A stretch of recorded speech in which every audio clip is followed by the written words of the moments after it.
ímãs. Então, a gente vai usar os ímãs aqui. Vamos usar muito ímãs.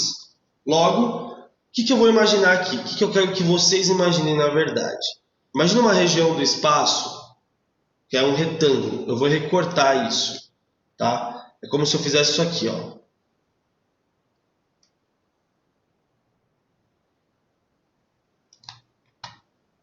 Só que não dessa cor, né, gênio da lâmpada. Pegar programa que a gente não sabe mexer é uma desgraça só, né? Olha lá. Tá aqui a nossa região do espaço, tá? O que eu vou fazer? Eu vou bombardear esta região com campo magnético. Como que eu consigo fazer isso? Basta que eu pegue um ímã, vire um dos polos para a região e aproxime. Ou afaste, né? Mas enfim, aproximar é mais fácil intuitivamente porque eu estarei jogando linhas de campo lá. Conseguem entender isso? O nosso modelo de linha de campo vai ser modelo linha reta, tá? Vai ser campo magnético uniforme. Então, olha só, aproximei um ímã, eu vou bombardear essa região do espaço com campo magnético, linhas de campo. Então, essas setas elas vão representar as linhas de campo que estão incidindo sobre essa superfície. Mais uma só, vai ficar bem visual. Ó, então, linhas de campo estão chegando. Portanto, o que eu estou criando? Eu estou criando um rio de linhas de campo passando por essa região. Eu estou criando um fluxo, ok? Então, o fluxo de indução magnética, ele é o fluxo de linhas de campo que passam numa determinada região dentro de um determinado intervalo de tempo, ok? Linhas de campo. Então, veja, o campo magnético, ele está aqui. Então, eu vou escrever aqui para vocês, ó, isso aqui é o campo magnético, ó, B, tudo linha de campo. E vamos supor que você queria saber a intensidade desse fluxo, tá? Quero saber a intensidade desse fluxo.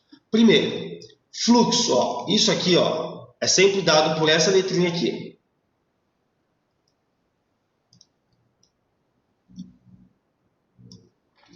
É o φ, uma letra grega, ok? Esse carinha, ele representa uma marca, a quantidade daquela coisa que está passando naquela região. Então aqui, a gente vai ter que tomar cuidado para não confundir fluxo com volume, ok? Porque quando a gente fala fluxo, vem a água na nossa cabeça, a gente não está falando de um líquido. Estamos falando de uma coisa que é um modelo, são linhas. Então as linhas de campo estão chegando aqui. Como que eu faço para saber a intensidade desse cara? Primeiro, vamos imaginar como que eu conseguiria aumentar esse fluxo. De forma bem simples, se eu tivesse uma área maior, uma região do espaço maior, caberiam mais linhas. Então a área é diretamente proporcional à intensidade do fluxo. O que mais? O campo, né? O próprio campo. Quanto mais linhas tiver, quanto mais próximas forem as linhas, maior a intensidade do campo. Então, maior vai ser o fluxo. Então, área vezes o B. E aqui vai entrar uma trigonometria maravilhosa. Cosseno de θ. Calma, eu vou falar quem é esse θ. E é aqui que a galera, ó, presta atenção, pra você não fazer cagada.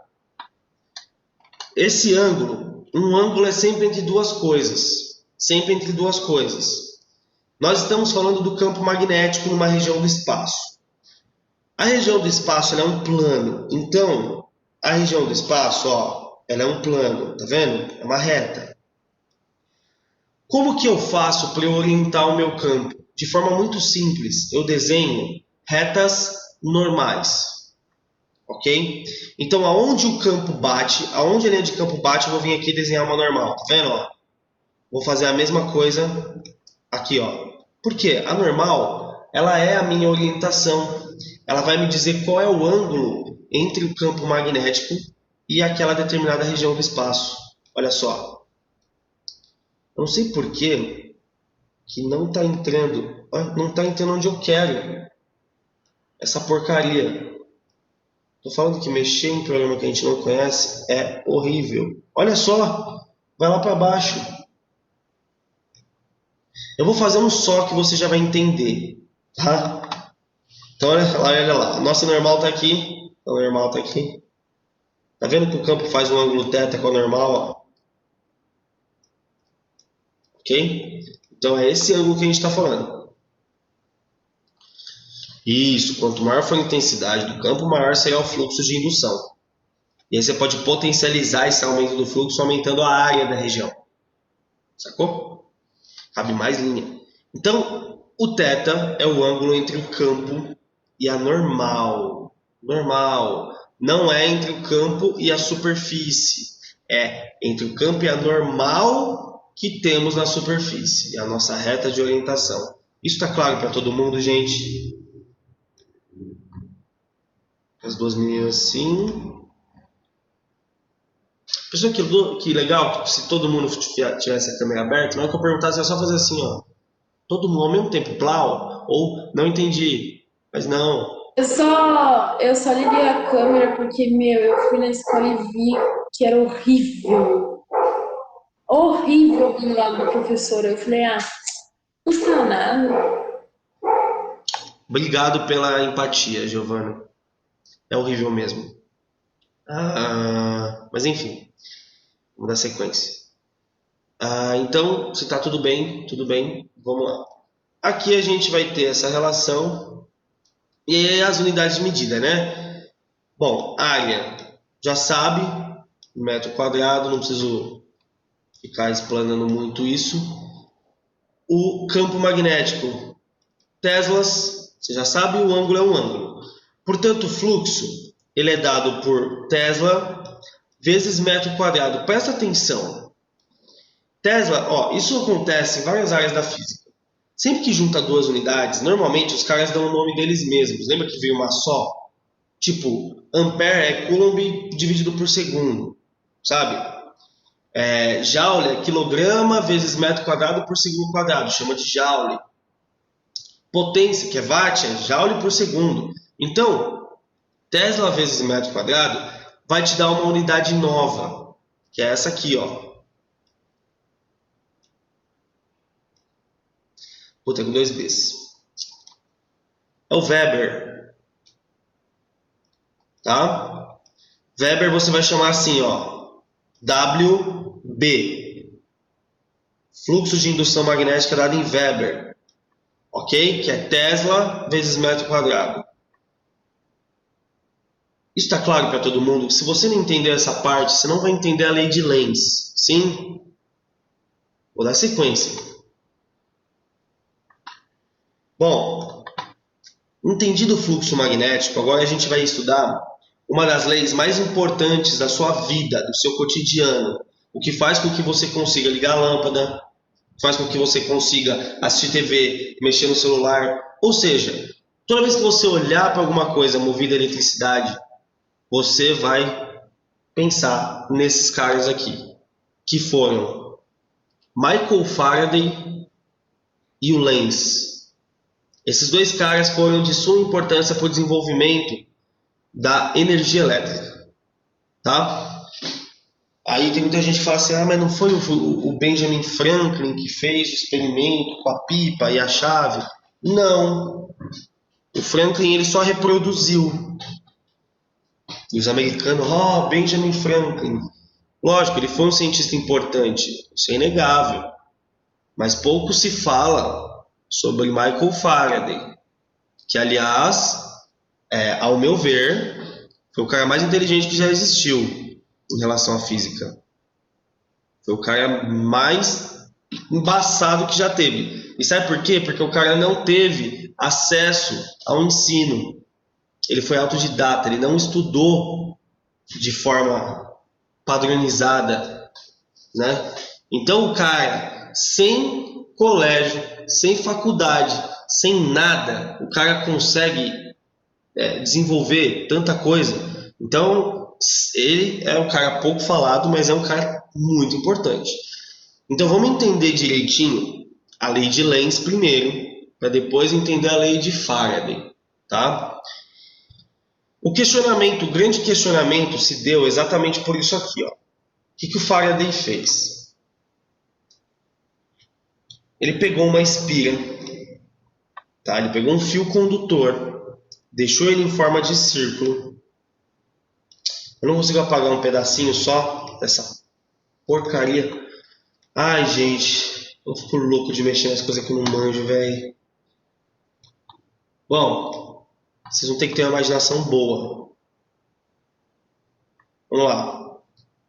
Isso aqui é um fio condutor, tá? É uma espira. Deixa eu escrever aqui. Espira, tá? A minha espira, o Faraday ligou ela num medidor de corrente, que você sabe que é um amperímetro. Mas, para que isso fique mais visual, eu vou colocar aqui, ó, a representação da nossa amiga do dia a dia. Uma lâmpada, tá?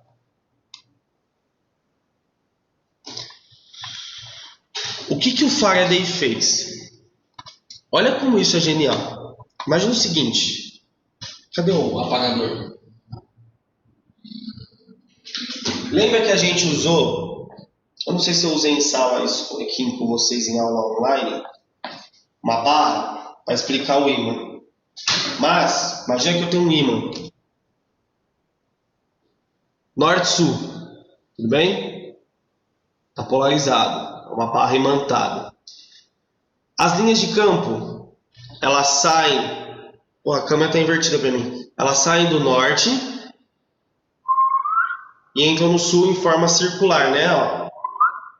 Vai fazendo aquele desenhão, lembra? Agora, o que vai acontecer? Ó, aqui ao redor tem linhas, né? O que o Faraday viu? Ele viu que se eu pegar isso aqui e eu fizer isso aqui na espira, se eu inserir um ímã em direção à espira, a lâmpada, ela acende. Então isso é um fenômeno observado. Ao aproximarmos um ímã de uma espira condutora, um material condutor, eu tenho a lâmpada acendendo. Veja, a lâmpada só acende quando passa o quê? Corrente. Os equipamentos só funcionam se tiver corrente elétrica. Então, você pode concluir que, através de um campo magnético, você gera eletricidade. A gente tinha feito isso de forma inversa. O Oersted, ele fez passar corrente no fio, e aí a bússola ficou desorientada. Então, corrente elétrica num fio condutor produzia campo magnético, regra da mão direita, lembra? Agora é o contrário. A aproximação de um ímã, a entrada de linhas de campo numa espira, acarretou numa criação de corrente elétrica, num movimento ordenado de elétrons. Olha como isso é importante. A Duda acho que fez uma pergunta aqui. Por que tem a relação entre corrente e campo, né? Porque os materiais que têm propriedades magnéticas são materiais ferromagnéticos. Por exemplo, o próprio ferro e o níquel, que é o que tem no núcleo do planeta. A partir do momento que o elétron tem um movimento específico, seja ele de rotação, seja de movimentação ordenada, ele possibilita a criação de uma região que a gente consegue sentir, não consegue ver, mas é um fenômeno natural. O elétron por si só ele tem essa característica. E esses materiais têm muitos elétrons livres. Ferro, níquel, elétrons que podem ser transmitidos de forma ordenada. Então, por isso que os elétrons, que é a eletricidade, né, tem sempre uma ligação forte com o magnetismo aí. Então aqui eu vou apresentar essa parada. Professor, na verdade a minha pergunta foi tipo... Tá me escutando? Tô sim. Ah, tá. A minha pergunta foi em relação, tipo, você disse que a corrente está passando na espira, né?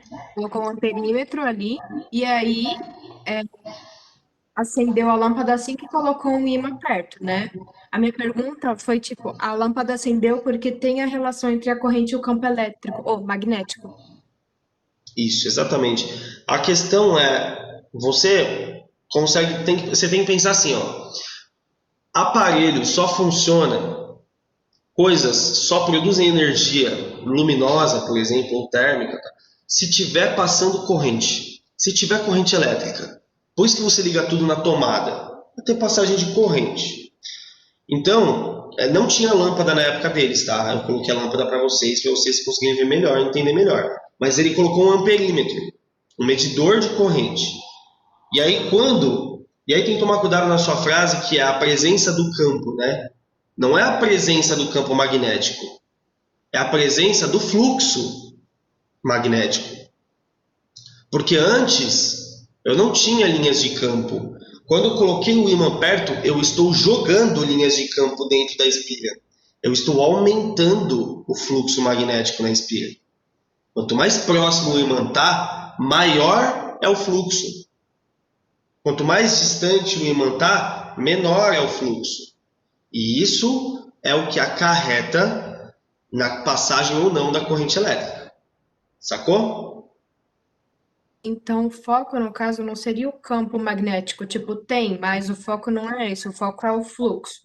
Essa é a grande sacada da lei de Lenz. É você entender que o aumento gerou o aumento do fluxo, ou seja, uma variação do φ, uma variação do fluxo, acarretou na criação da corrente elétrica. Agora, quer saber uma coisa mais curiosa? Quando Faraday tirava o ímã, a lâmpada acendia de novo. Então, tanto a aproximação quanto o afastamento acarretavam num aumento no brilho da lâmpada. E é aí que está o grande ponto.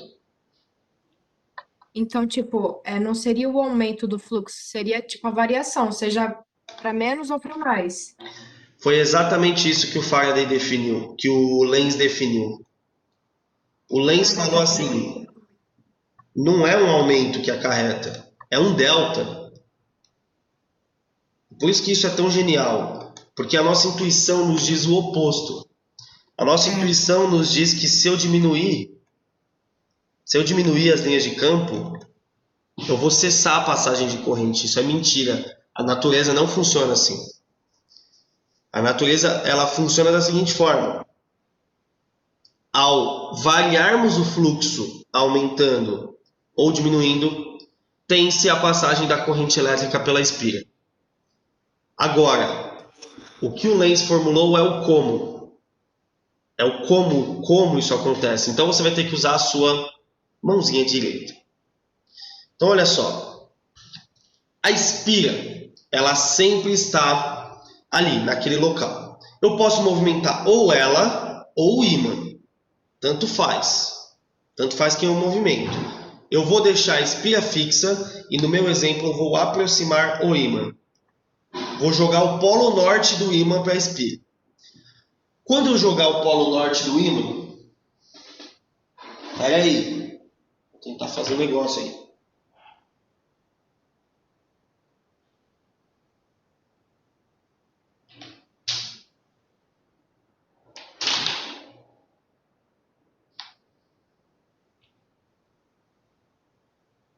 Pronto, aqui. Isso é a minha espira, tá legal? A espira tá assim para você, né? De ladinho. Então, quando eu jogar o polo norte do ímã, as linhas de campo elas vão fazer isso aqui, ó. Vou ficar fazendo isso aqui, ó. Entram aqui, porque o polo norte vai estar virado para a espira, né? É o que está acontecendo no desenho. Entra na espira e sai atrás dela. Aí vem entrar lá atrás do ímã de novo. E isso com a aproximação. Agora vamos lá. A partir do momento que as linhas de campo estão sendo lançadas, é criada uma corrente na espira. Só que eu tenho dois possíveis sentidos, o horário e o anti-horário. E aí eu tenho que usar a regra da mão direita para eu definir. O que o Lenz ele percebeu? Que a espira ela compensa a variação do fluxo. Eu vou escrever isso aqui. Prestem atenção. A variação do fluxo de indução magnética na espira faz com que seja gerado uma corrente elétrica induzida na espira, de forma que é criado um campo magnético na espira que compense a variação do fluxo. Essa é a definição da lei de Lenz, tá? Mas o que isso quer dizer? Ó, variei o fluxo magnético na espira, criei uma corrente na espira. Só que você já estudou que se passa a corrente na espira, ela mesma tem um campo próprio. Então eu vou ter o campo do fluxo e eu vou ter o campo da espira. E como é esse campo da espira? É um campo que compensa a variação. Então olha só. Esta variação aqui é aumentando, né? Porque eu estou lançando o ímã próximo à espira. Então eu estou aumentando o fluxo. O que a espira vai fazer? Ela vai ter uma corrente induzida nela, que vai criar um campo nela, que vai compensar esse aumento. Ou seja, ela tem que gerar um campo contra o que está sendo lançado dentro dela. Essa é a manifestação natural. Então, se o campo está entrando no meio dela, ela tem que ter um campo aí, nesse exemplo meu, saindo no meio dela. Entendeu? Que aí seria a compensação do aumento. Então, se você usar a regra da mão direita, você vai ver que a corrente ela deve estar aqui, ó. Pode colocar a mãozinha aí, você vai ver que eu teria um campo que estaria saindo no meio dela.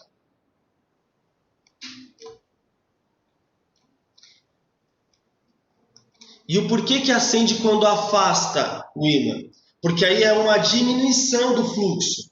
E aí a espira vai fazer o quê? Vai ter uma corrente induzida no outro sentido para aumentar essa variação. É sempre compensando. Se ela sente um aumento, a espira tenta reduzir. Se a espira sente uma redução das linhas de campo, ela tende a aumentar. Então ela é tipo uma pessoa indecisa. Tá ligado? Ela é uma mulher indecisa. Ela não sabe o que ela quer comer naquele dia na praça de alimentação do shopping. Né? A gente é assim, a gente entra na praça de alimentação do shopping e a gente não sabe o que a gente quer. Tem um milhão de coisas. A espira ela é indecisa. Ela faz a mesma coisa. Ela sempre compensa. Se aumenta o fluxo, ela gera uma corrente que tenda a gerar um campo oposto a esse, diminuindo o fluxo. Se o fluxo está reduzindo, ela tende a gerar uma corrente que vai aumentar esse campo. Tá? Eu vou fazer a chamada, porque a nossa aula falta 3 minutos. Por enquanto eu quero que vocês fiquem com essa ideia de variação do fluxo numa região do espaço, que nesse caso é a nossa espira, acarreta numa corrente na espira, e a espira vai ter um campo próprio. E aí o grande ponto é a compensação, que eu vou voltar aqui, ó. Que eu vou voltar na compensação na aula que vem, tá? Na aula que vem a gente vai falar só disso. Eu vou fazer um outro desenho para vocês, tá? Vou fazer um desenho que eu acho que é até mais fácil. Eu vou colocar uma região de campo quadrada e vou andar com a espira circular por entre essa região de campo. E aí vocês vão ver quando o fluxo aumenta, quando o fluxo diminui, quando o fluxo é constante, como que a espira se comporta em relação a essas variações do fluxo, tá? Mas na próxima aula eu faço isso.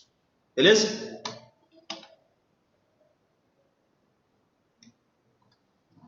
Vamos dar uma abridinha aí nas câmeras para fazer a chamada.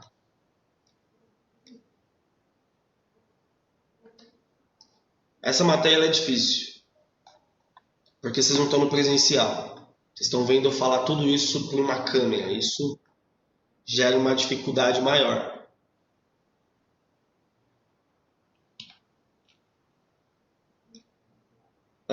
Segundo ano.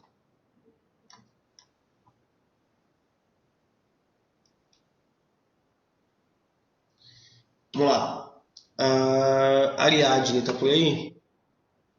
Aqui, pro. Beatriz dos Anjos. Aqui. Clara, não está? Gabriel Henrique. Tá sem câmera, né? Mas tá aí. Giovana Espada tá ali. Giovana Nogueira. Não. Guilherme Reis. Tá. Igor. Não está. Isabela. Também não. João Vitor tá aí. Tô vendo ele aqui. Júlia Pagano. Também não. Leonardo. Também não. Maria Eduarda, estou vendo. Mariana Beatriz. Também não. Matheus.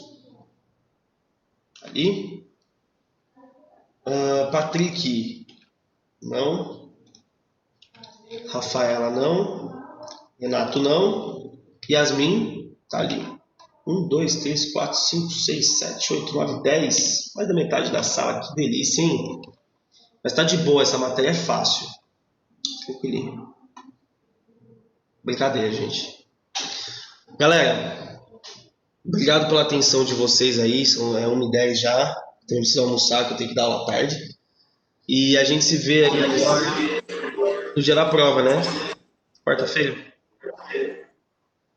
Sim. Então quarta-feira, naquele esquemão, tá? Câmeras abertas. Eu aconselho que vocês usem esses 10 minutos para entrar na aula antes. Tá? Não façam isso, tá? Beijinho, gente. Tchau, pro. Beijo. Força na peruca.